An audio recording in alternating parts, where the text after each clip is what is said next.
All right, good evening, everyone. As we step into a new year filled with learning, growth, and renewed purpose, Homeopathy 360 warmly welcomes you to today's insightful webinar from the series Homeo Insights 2026 in collaboration with LR Shah, Homeopathy College, Gujarat. I am Dr. Noori, Senior Editor at VGen Publishers. It is a pleasure to introduce our esteemed speaker, Dr. Shailendra Bhamar, who is the Head of Department of Practice of Medicine at LR Shah Homeopathy College. With over a decade of dedicated teaching experience, Dr. Bhamar is known for his commitment to academic excellence, clinical proficiency, and passionate mentorship in homeopathy. Today's webinar, Rewriting Red Innovative Homeopathic Insights in Anemia Care, promises to offer fresh perspectives on understanding and managing anemia through homeopathy principles. We are confident this session will be enriching for students, practitioners, and academicians alike. Please join me in welcoming Dr. Bhamar. We welcome you, sir, and thank you for joining us today. Thank you for giving me such a good platform, ma'am. I'm really delighted to present myself with this topic. So, without any kind of delay, should I start with the topic, ma'am? Absolutely. While sir is sharing his presentation, a quick note for the audience. If you have any queries, please put them in the Q&A box and we'll try to take them at the end of this session. Thank you. Stage is all yours, sir. Yeah. I hope my slides are visible. Uh, yes, now it is visible. Okay. The topic for today is the Rewriting Red Innovative Homeopathic Insights in Anemia Care. All of us have been very much acquired with what anemia is and what it stands for. But how homeopathy can give a helping hand in the various types of anemia. But before going into the actual part, we should know what anemia is, how it develops into. So anemia, as all of you know, it is the decreased oxygen carrying capacity of the blood or decrease in the RBC count because of many reasons. Uh, the starting point is, if you can see my slide, we have the stem cell, then followed by the committed cell. Then we have the developmental pathway, and ultimately the erythrocytes have been formed. In the initial stage, the erythrocyte, it is the hemocytoblast. Then we have the pro-erythroblast. Then we have the early erythroblast, late erythroblast, normoerythroblast, reticulocyte, and lastly we have the erythrocytes. You all can see how the nucleus is been enucleated one after the other. In the initial stage, the cell contains the nucleus in the cytoplasm, and slowly as we go on to the stage of normoblast, the nucleus gets evacuated, and ultimately RBC, which we get, it is without the nucleus, and that is the reason the RBC dies off within 120 days of the lifespan, because they do not contain the nucleus which can nourish them for the rest of the days. And ultimately, whenever the RBC are been dying off, the hemoglobin molecule which is present inside to the RBC, it get released up, and then we have the further metabolism. Looking after what my content is for today, it is the iron deficiency anemia. I'll be dealing with macrocytic anemia, nutritional megablastic anemia, Adsonian's pernicious anemia, congenital megaloblastic anemia, the causes of nutritional anemia, and anemia and different systemic diseases, also in the chronic diseases. So let's start with the iron deficiency anemia. The iron deficiency anemia, it is the highest in developing countries. Nearly about 90 to 95% of total anemias. Iron deficiency anemia is supposed to be one of them, the very most pertaining kind of anemia. And it is the microcytic hypochromic type of anemia. It is in the India, it's most prevailing. Epidemiology, when we see in India, it is 5 to 6% of general population, they are suffering with the disease. And we see this in certain groups like the dwellers, the planters, the laborers, pregnant women. It is much more prevalent. It is prevalent in the adolescents, also in the young adult women, due to their unsatisfactory food habits and heavy blood loss during the menstruation. It is seen usually mainly in the females who are menstruating. The causes, if we see the causes, it can be the increased demand for the iron, or it can be the decreased intake of the iron, or it can be because of lack of absorption of the iron. These three things are to be known as the causes of iron deficiency anemia. When there is an increased demand for the iron, there is rapid growth whenever in the period of infancy or in the adolescence or in the pregnancy, the iron requirement is very much. Okay, if at all they don't consume the right amount of iron, then it leads to iron deficiency anemia. There is increased iron loss in some many of the conditions like blood loss in menses, acute blood loss. It has been seen, or in the blood donation if the person is doing, or in absorption, if inadequate diet, we don't take equal amount of iron in the diet, that can lead to iron deficiency. Or if there is malabsorption syndrome, the tropical sprue, Crohn's disease, or the person has underwent any kind of surgical intervention like the gastrectomy, or some kind of bariatric surgery has been operated, then it can also lead to the anemias usually.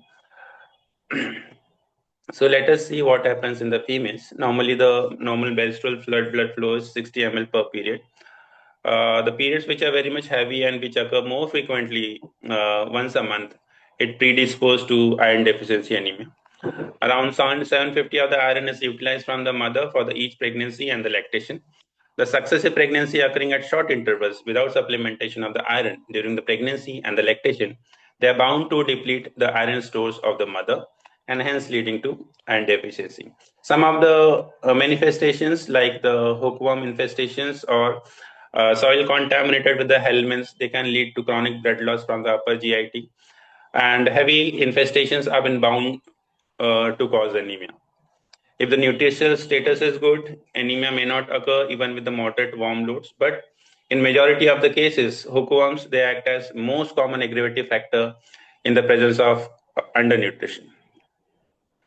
So the iron absorption. It is controlled at the level of intestinal mucosal epithelium. Excess of dietary or the medicinal iron, it is not absorbed normally. But in presence of the iron deficiency, the higher amounts of iron, they have been absorbed till the deficiency has been corrected. When the loss of iron from the body it exceeds the absorption, the tissue stores gradually becomes depleted. This phase is asymptomatic, and when anemia develops, there is considerable depletion of the iron stores. So when the iron is supplied, the anemia recovers first, but it requires prolonged supplementation to replenish the tissue stores, usually up to 1 year, or often it can be continuous more than 1 year also. The clinical features which comes out, we have the general features of anemia. Like most of the general symptoms are, they are because of the diminished supply of the oxygen carrying capacity of blood has been decreased. So there is hyperdynamic circulation has been there, and because of which the person is going to suffer with fatigue. There is disinclination to work. The person doesn't want to work because it is making him very much fatigued and tired. There's mental apathy, pallorness has been there, exertional dyspnea will happen because in order to breathe properly, there's less of oxygen. The person will breathe more, and it is going to lead to exertional dyspnea, and ultimately going into effort angina. And if this continues for years and years, it can lead to cardiac failure in several of the cases. When we go up to the gastrointestinal symptoms, we have the loss of appetite. Just a second. We have loss of appetite, constipation has been there, abdominal distension, liver gets enlarged, tender due to the fatty changes. Then the cardiovascular changes, there is tachycardia, cardiomegaly, high volume pulse, prominent third heart sound will be there. Ejection systolic murmurs have been heard over the pulmonary and the aortic areas. And in the advanced cases, signs of cardiac failure can be seen. The cardiac murmurs, they have been caused due to the decreased viscosity of the blood and increased cardiac output. Pallorness is mostly seen over the mucous membrane on the skin and also on the nail. There may be graying of the hair, and the premature baldness is also been seen, but these are the late manifestations. If the person is been having the anemia since long duration, then it can lead to baldness also. Neurological manifestations, there is apathy, lot of mental alertness, paresthesia over the extremities. The tendons, they become brisk. When the severe anemia develops rapidly, the signs resembling raise the intracranial tension may be rarely encountered. This can include headache, papilloedema, retinal hemorrhages can be seen. Then we have the special features, particularly to iron deficiency anemia.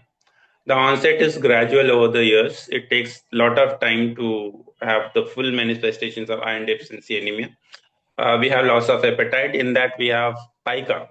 That means the craving for the undigestible things like sand, raw cereals, lime. Then we have glossitis. There is sideropenic dysphagia has been there. Koilonychia, which is the spooning of the nails. The tongue becomes pale and small. Atrophy has been seen.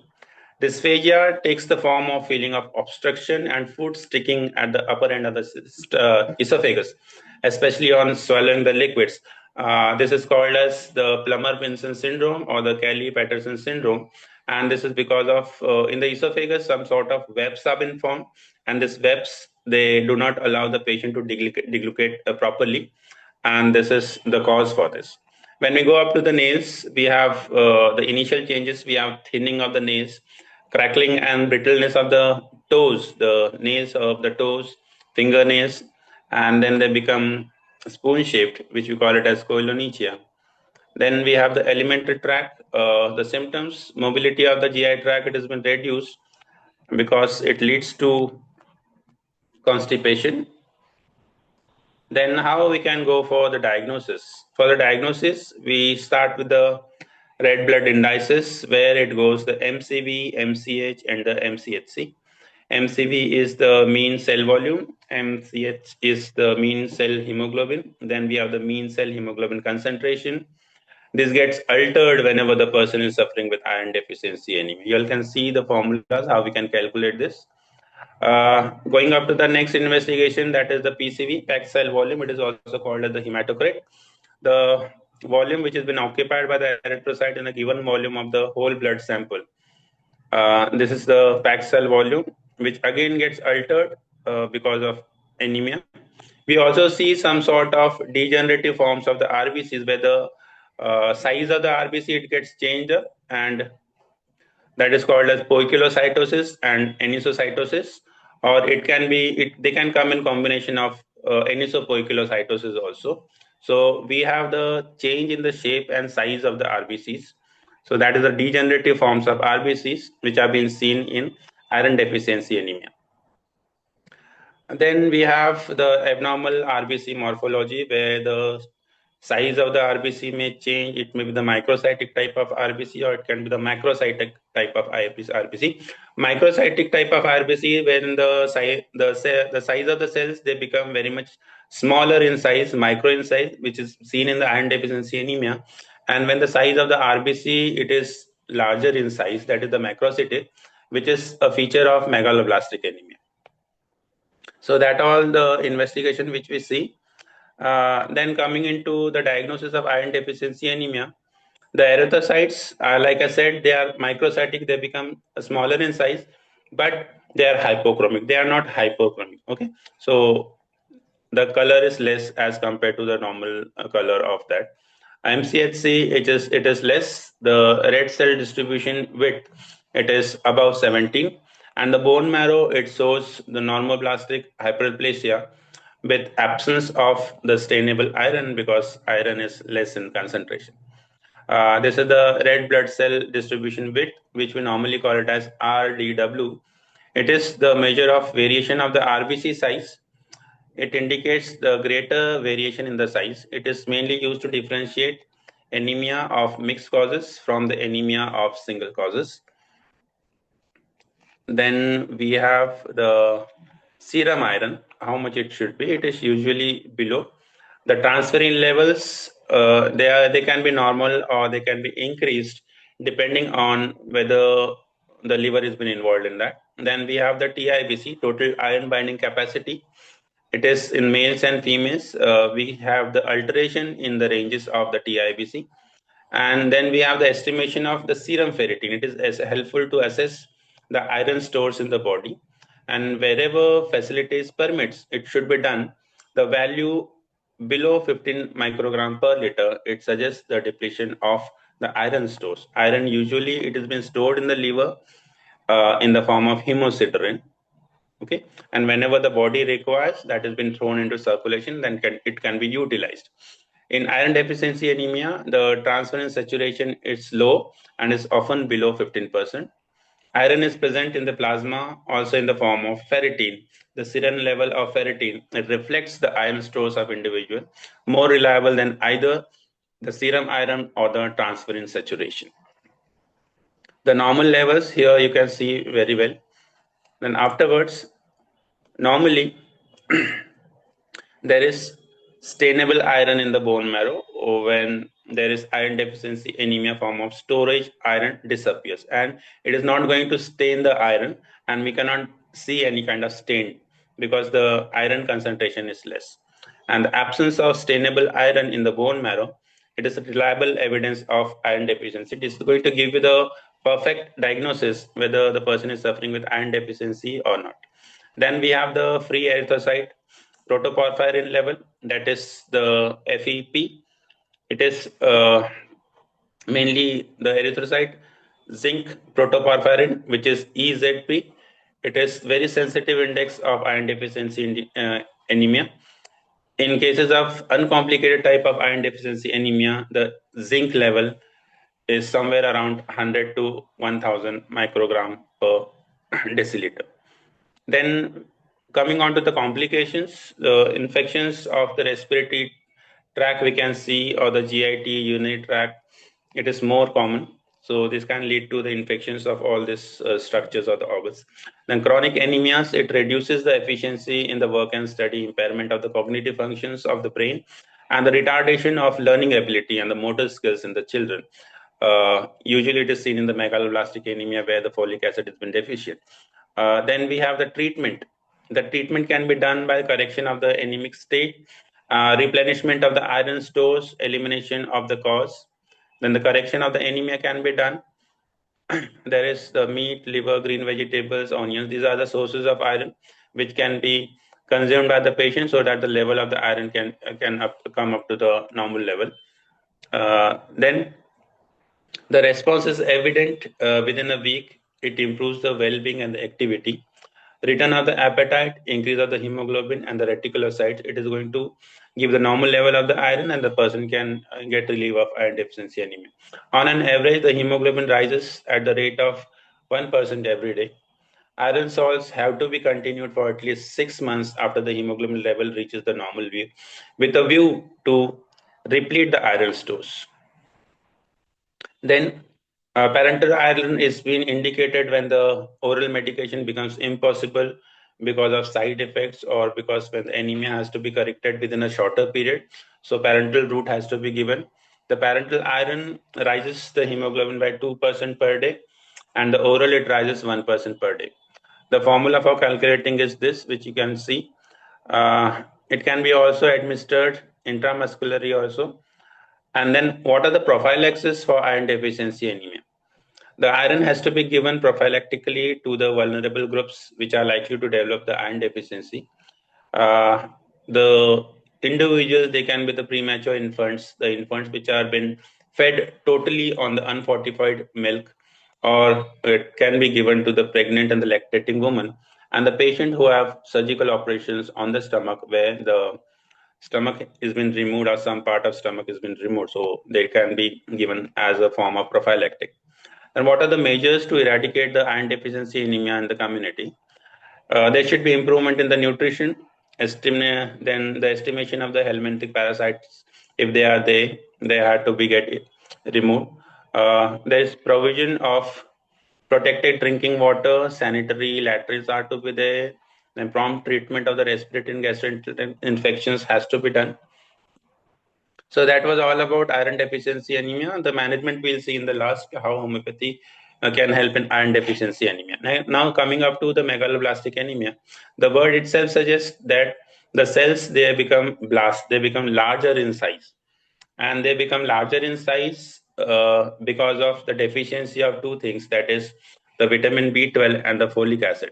And this vitamin B12 and folic acid, they are there for the formation of the DNA, and the DNA is there in the nucleus. Okay, so if these have been insufficient or totally deficient, then the nucleus has not been formed. But erythrocytes or the RBC, they don't contain any kind of nucleus. They are enucleated, but they are precursors. The starting point where we have the normoblast, the pre-normoblast, everything. At that stage, they have the nucleus. Okay, so what they are going to do? They are going to remove those nucleus. The nucleus has not been formed, and the space of the nucleus has been occupied by the cytoplasm, and the cytoplasm gets enlarged in size, and ultimately we are having the erythrocytes, which are very much larger. That's why we call this as the megaloblastic anemia.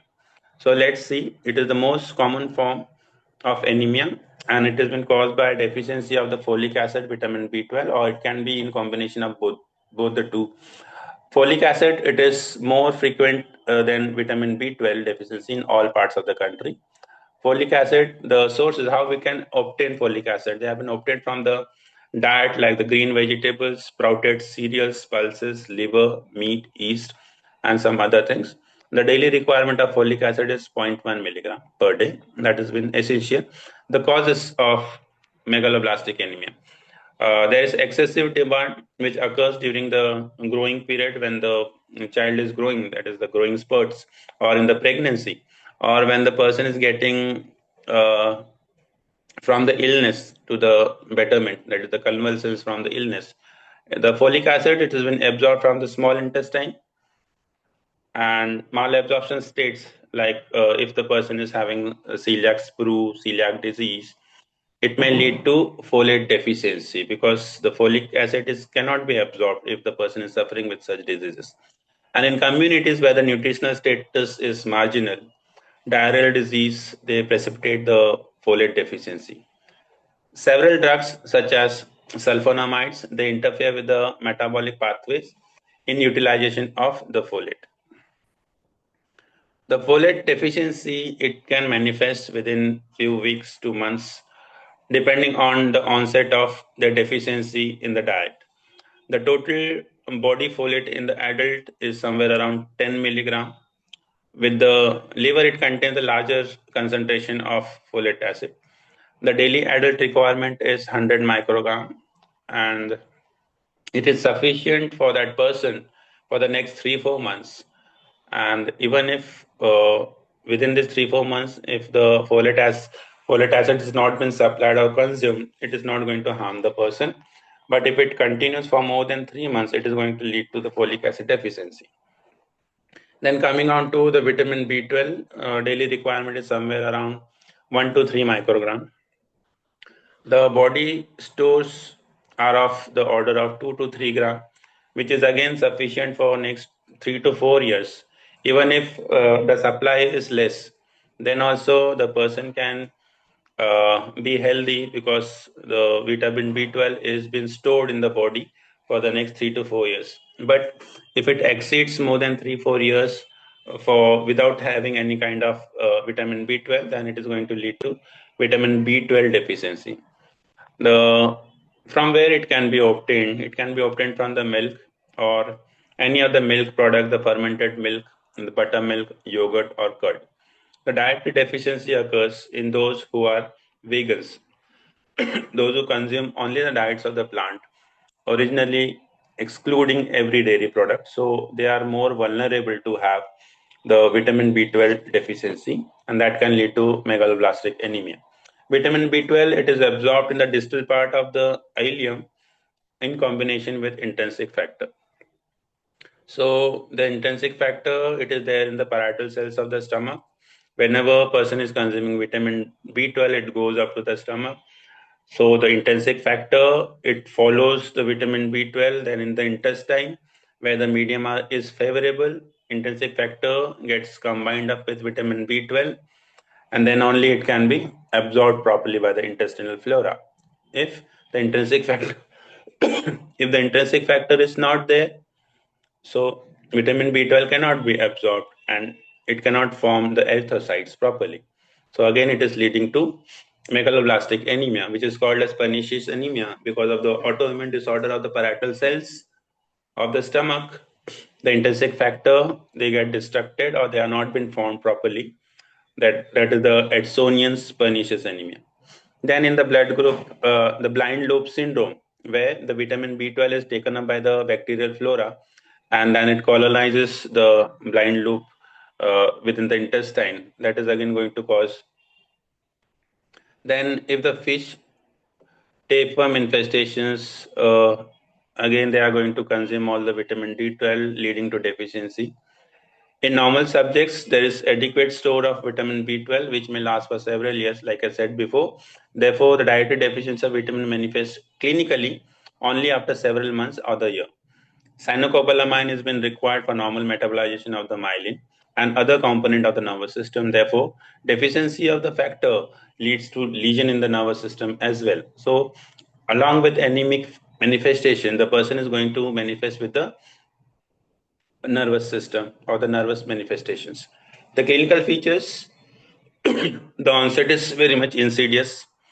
Pregnant women and children, they have been more affected.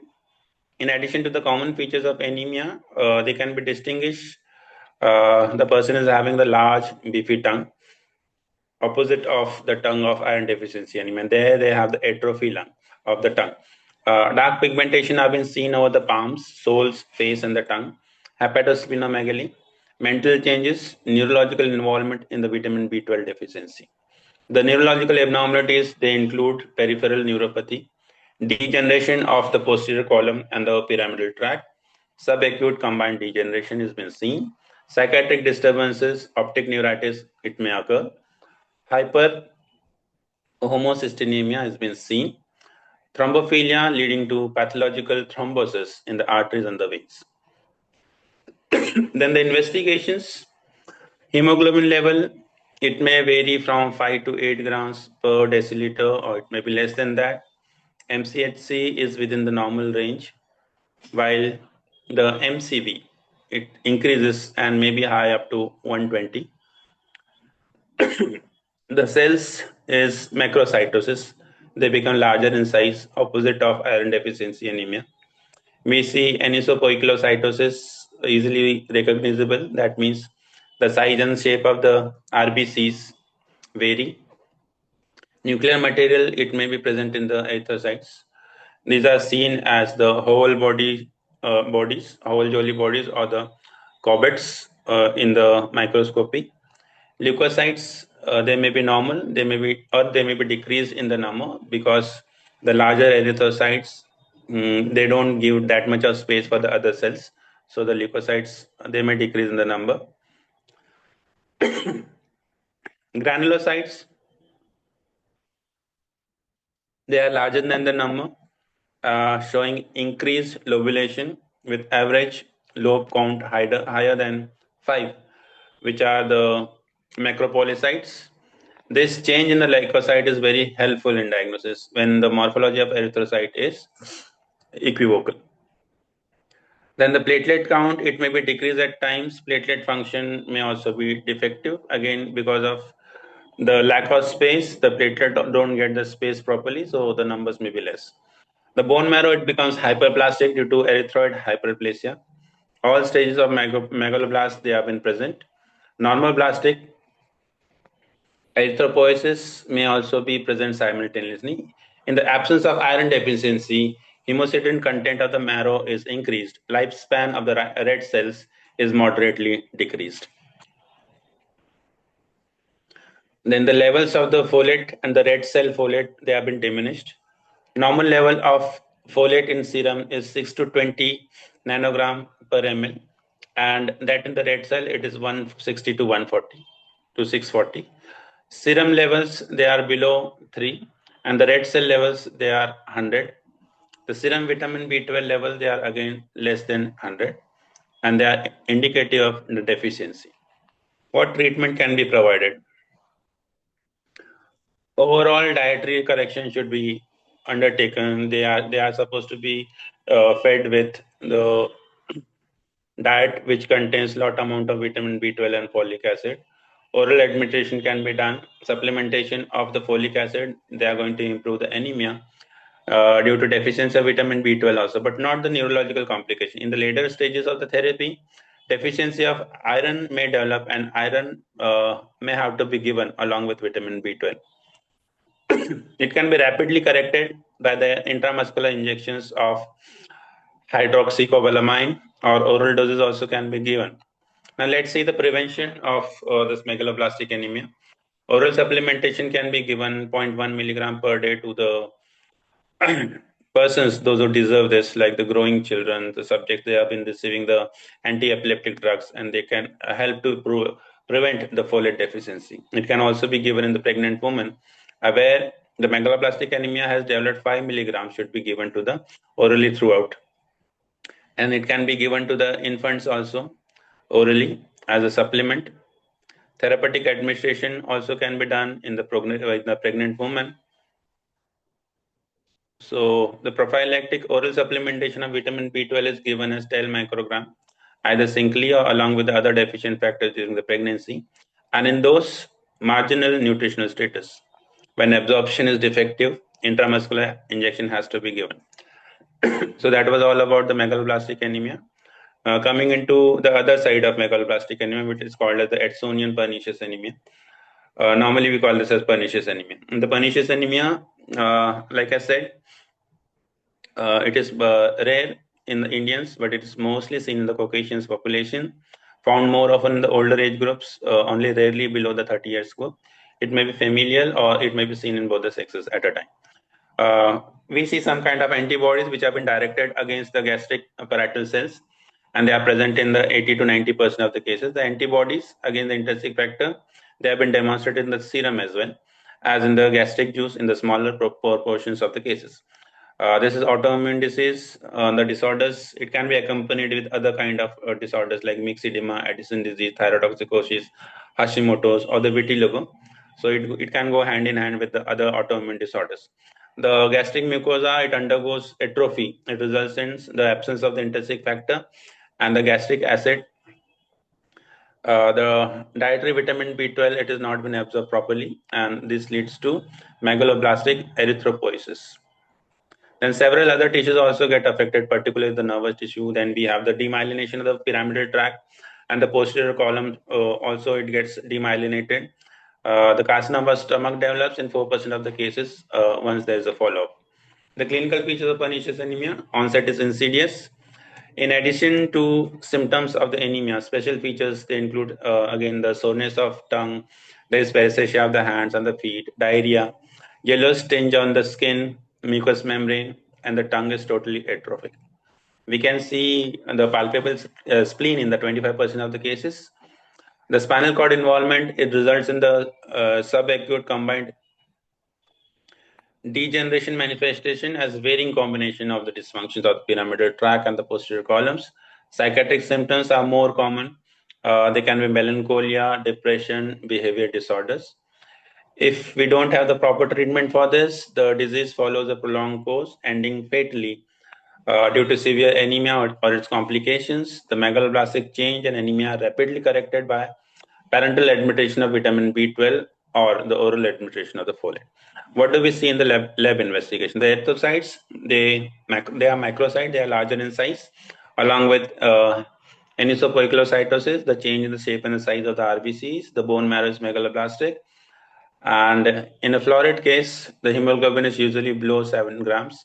Leukopenia, thrombocytopenia, WBC and the platelet counts, they also get decrease in the number because of the deficiency of the space. The gastric juice analysis, it shows the histamine fast achlorhydria and absence of intrinsic factor, that is Eclia gastrica. Defect of the absorption of vitamin B12, it has been corrected by addition of intrinsic factor. The normal gastric juice can be demonstrated by, there's one test which is called as a Schilling test, and this test using the radioactive vitamin B12 by giving it orally, the parietal cell antibodies which are detectable in the serum, they are helpful in the diagnosis. So they get detected whenever we are administering the Then what is the therapy for this? In severe cases where the hemoglobin is below 5 grams, transfusion of the packed erythrocytes may be required. Specific therapy is to be given for hydroxycobalamin 1000 microgram intravascularly. Folic acid, it has been contraindicated since it is known to precipitate the neurological complications if administered alone. So it has to be administered along with folic acid always. How to maintain? The subjects who are having the pernicious anemia, they should receive the lifelong supplementation of parental vitamin B12, 1000 microgram every month. So they can level up the level of this. Then we have the congenital megaloblastic anemia. In the congenital megaloblastic anemia, uh, in vast majority cases of the pernicious anemia, the effect is intrinsic factor is an acquired one. It can be congenital in some rare cases. Then congenital intrinsic factor deficiency, the baby is born with this. In this condition, the gastric histology secretions are normal except for the absence of intrinsic factor. Then we have the congenital deficiency of transcobalamin 2, that is TC2, also causes megaloblastic anemia. In this condition, the serum level of vitamin B12 is normal, but since it is bounded to the transcobalamin 1, it is not available for hematopoiesis, so it is unavailable. Then we have the rare causes of nutritional anemia: vitamin C deficiency, protein deficiency, and the copper deficiency. What happens in vitamin C deficiency? In vitamin C deficiency, it leads to normocytic normochromic anemia. In the early cases of vitamin C deficiency, where bleeding complicates the picture and the iron deficiency anemia results because of hemorrhage it occurs usually. Protein deficiency, it can lead to anemia due to diminished production of the erythrocytes and possibly reduced lifespan of these cells. The anemia is mild. Hemoglobin level may range up to 8 to 10 grams. So usually they diminish the production of erythrocytes if the protein is not been taken properly in the diet. Then we have the copper deficiency. This leads to hypochromic microcytic type of anemia in animals. It is not mostly not seen in the humans. In adults, this is not significant clinical problem. Usually this is seen in the animals. Okay. So now we have the anemia and the systemic diseases. Anemia and the systemic disease, we have the thyroxine deficiency or anemia and the rheumatoid arthritis, or in the renal failure, or in the chronic, acute or chronic renal failure. In the thyroxine deficiency, it produces the mild to moderate type of anemia. In 20 to 60% of the cases, thyroxine deficiency, it causes the normocytic normochromic anemia or slightly microcytic anemia. And there we can see a mild hypoplasia of the erythrocyte precursors because some the thyroxine is also playing some role in this. Anemia in the rheumatoid arthritis. This is mild to moderate anemia with hemoglobin levels ranging from 9 to 10 grams per deciliter. Blood picture is usually normocytic hyperchromic. Anemia may be partly due to gastrointestinal bleeding resulting from excessive ingestion of anti-rheumatic drugs. So, in addition to the concomitant nutritional deficiency, rheumatoid arthritis, it produces a resistant type of normochromic hypochromic anemia, which is relatively resistant to oral iron. Then we have in the acute renal failure, normocytic normochromic anemia. It develops with reticulocytopenia and the depression of erythroblasts in the bone marrow. Erythropoietin level is also low. In the chronic renal failure, because erythropoietin has been produced from the kidneys, okay, and that helps in erythropoiesis. In the chronic renal failure, severity of the anemia, it correlates with the glomerular filtration rate and to lesser degree with the blood urea nitrogen, that is one. Anemia is mainly due to reduction in the erythropoietin level and diminution in the erythropoiesis. And the blood loss, nutritional deficiency contribute in the varying proportions. Then we have anemia and chronic liver disease. There is mild anemia, which may be multifactorial in origin. The factors are gastrointestinal bleeding, ineffective erythropoiesis, hemolysis. Anemia may be hypochromic or macrocytic or normochromic. Usually, helminths are not very effective in this, and improvement may take place with improvement of the liver functions. Then we have the malignant neoplasia, which can lead to anemia. Uh, This causes anemia at some stage or often during their courses. Different types of anemia have been encountered since the multiple factors operate. We have the iron deficiency anemia, which can be due to the gastrointestinal hemorrhage or the malabsorption. Folic acid deficiency anemia due to increased requirement of the vitamin. Uh, then we have the hemolytic anemia, which occurs in lymphomas or in the ovarian neoplasia due to development of the antibodies. Then we have hyperplastic anemia, which may be from bone marrow suppression, which can be seen in thymoma or lymphoma. Then we have myeloproliferative anemia, which has been caused by the invasion of the marrow by the tumors tissues. Then we have anemia of the chronic diseases, which is ACD. Anemia, it may be complicate several chronic, at times acute inflammatory disorders, and these are not uncommon. This may masquerade as the other types of anemia. Activation of immune system by the chronic and the acute inflammatory disorders, it leads to the anemia of chronic disease. The causes for this are the neoplasm and the autoimmune diseases. The laboratory findings for this, I'll rush a bit. The anemia, we have the normocytic normochromic anemia, or it can be the microcytic also. When the iron absorption is impaired, it resembles the iron deficiency anemia. And the ferritin levels, they are generally less than 30 nanogram per ml. Then there is ferritin levels, they are higher in the ACDs. Then there is fragmentation of the membrane receptor that is increasing the iron deficiency when the availability of the iron for erythropoiesis is diminished. Then what can be the treatment for this?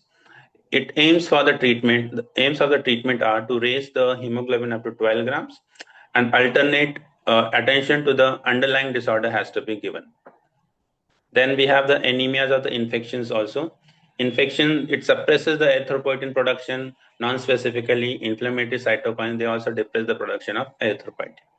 Now coming on to the homeopathic part of it, how we can give a helping hand in such cases.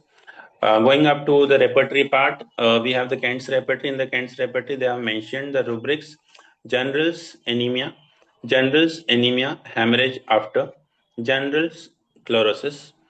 In the synthetic repertory, we have nose, epistaxis, anemia with, face, eruption, acne, girls, in anemic, female, genitalia, sex, leukorrhea, female, leukorrhea, anemia with, chest, palpitation of heart, anemia with, generals, weakness, anemia in BBCR, vitiligo, vertigo, aggravation, anemia, head, internal, aggravation, anemia, from nose, bleeding, anemia stool, constipation, anemia of genitalia, female organs, abortus, anemia with, menstruation, concomitants after menses, anemia, sensation and complaints in general, weakness. In the Murphy's repertory, blood anemia, pernicious anemia, blood anemia, pernicious anemia, family in, constitutions anemic, constitutions weak, constitution anemia, constitutions woman general, constitution young people anemic, clinical hemolytic anemia, chlorosis. Female, bleeding, uterus, metorrhagia, anemia with, generals, nursing of others, aggravation prolonged with anemia and debility, generals, weakness, sensation of being anemic, heart, palpitations, generals, anemia with anemia from nervous, fainting, faintness, anemia in pregnancy, miscarriage, general spontaneous, abortion, anemia with. So these are the rubrics which we see in different repertories by which we can go for the evaluation. The therapeutic part of it will start with the calcarea phos. The calcarea phos, it has been given in the persons for anemic and dark complexions, dark hair and eyes, thin, spare subjects instead of fat. They are very much lean, thin. At puberty, acne in the anemic girls with vertex, headache, and flatulent dyspepsia relieved by eating. Headache of schoolgirls, it is similar to Netramur and Sorinum. The anemias after acute diseases and chronic wasting disease. Anemic children who are peevish, flabby, have cold extremities, feeble digestions, numbness, and crawling, characteristic sensation, and tendency to perspiration. Glandular enlargement are symptoms. It shares with carbonate, menses too early, excessive, bright in girls after the prolonged nursing. Then China. In China, it has been given for stout, swarthy persons, for systems once robust which have become debilitated, broken down from exhaustive discharges, like we see in Carbovich. Ailments from loss of vital fluid, especially hemorrhages, excessive lactation, diarrhea, suppuration, like Jininum self, of malaria origin, with marked periodicity, written every other day. After the climacteric, with profuse hemorrhage, face pale, Hippocratic, eyes sunken, surrounded by blue margins, pale, silky, pale, sickly expression as after excess, face flushed after hemorrhage or sexual excess or loss of vital fluid. So, loss of vital fluid, that is the key point of China. Then we have the ferromet, indicated in women who are weak, delicate, chlorotic, yet have fiery red face, extreme paleness of face, lips, mucous membrane, which become red and flushed on the least pain. Emotions or exertions, blushing, like we see in amyl nitrate and coca. There is erythritic chlorosis, worse in the winter. Red parts become white, face, lips, tongue, mucous membrane of the mouth. Menses too early, too profuse, too long standing, with fiery red face, ringing in the ears, intermittent 2 or 3 days, and then return back. Flow is pale, watery, debilitating, hemorrhagic diathesis, blood bright red, coagulates easily. Then there is canine hunger, loss of appetite, with extreme dislike for all the foods. In pulsatilla, it is adapted to persons of indecisive, slow, phlegmatic temperament, sandy hair, blue eyes, pale face, easily moved to laughter or tears, affectionate, mild, gentle, timid, yielding disposition, the woman's remedy. Woman inclined to be fleshy, with scanty and protracted menstruation like graphitis. The first serious impairment of health is referred to the pubic age. Never been well since. Anemia, chlorosis, bronchitis, phthisis, often indicated after abuse of iron tonic and after badly managed measles. Then we have Calcarea, psoric constitution, pale, weak, timid, easily tired when walking woman, menses too early, too profuse, diseases arising from defective assimilations, children they crave eggs and eat dirt and other indigestible things. They are prone to diarrhea, aversion to meat, boiled things, craving for indigestible things, chalk, coal, pencil, also for eggs, salt, and sweet, distension with hardness, constipation, stool at first hard, then pasty, then liquid. Netramure for anemic and cachetic, whether from loss of vital fluid, profuse menses, seminal losses, then mental affections, headache, anemia of the school-going girls, constipation, sensation of contraction of the anus, fluttering of the heart with a weak, faint feeling, lying down. The hair falls out whenever touched in the nursing woman, like in sepia. Phosphorus, young people who grow too rapidly, they are inclined to to walk stooped, like we see in sulfur, who are chlorotic or anemic old people with morning diarrhea, great weakness and prostration, and nervous debility and trembling of whole body, weakness, weariness from loss of vital fluid, like we see in phosphoric acid and constipation, there's feces slender, long, dry, tough and hard, like the staphysigria, and hemorrhage also. Frequent and profuse pouring out freely and then ceasing for a time. Metorrhagia and in cancer, hemoptysis, There's vicarious flow from the nose, stomach, anus, urethra, and it is also indicated in amenorrhea. Then we have the Kalikar. After loss of vital fluid or vitality, particularly in the anemic, like cinchona, phosphoric acid, phosphorus, or iron, stomach distended, sensitive, feels as if it would burst. Excessive flatulency, everything she eats or drinks appears to be converted into gas, like the iodine. Nosebleed when washing the face in the morning, like ammonium carb and arnica. Swallowing difficult.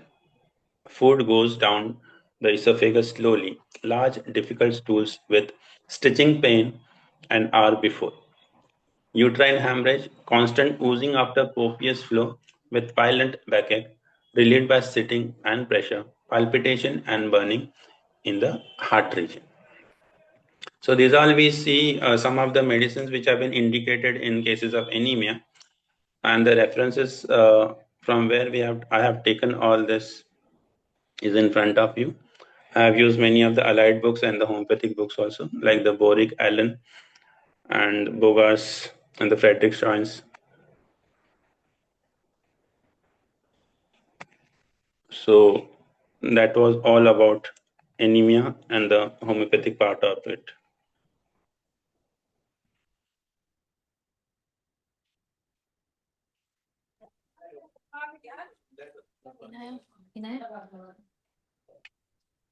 Thank you so much, Dr. Bhamar, for a very enlightening session. Your perspectives have added a great value to our academic journey. Let me check if the audience have put any questions. Yeah. Uh, can we take a question, sir?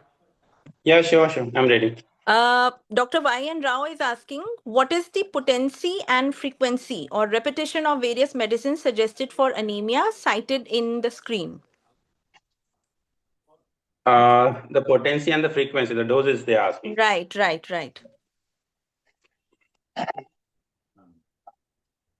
Okay, just a second, ma'am. I'm just opening this. Sure, sure.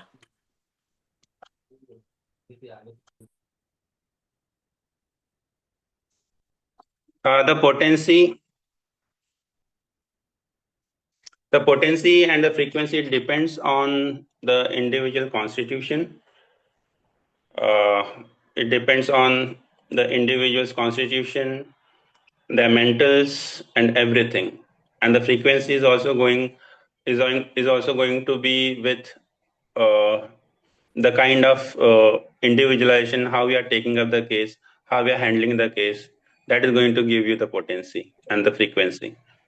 Right, It sir. differs with case to case. You cannot prescribe the same potency to the same patient with the same symptoms. It differs. So for that, posology has to be in mind. Right. According to the homeopathic individualization, we should go for it.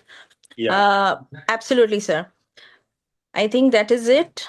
Uh, Any more questions? no, sir. We do not have any more questions. And anything you would like to say for Homeopathy 360 and your association with it, and I'm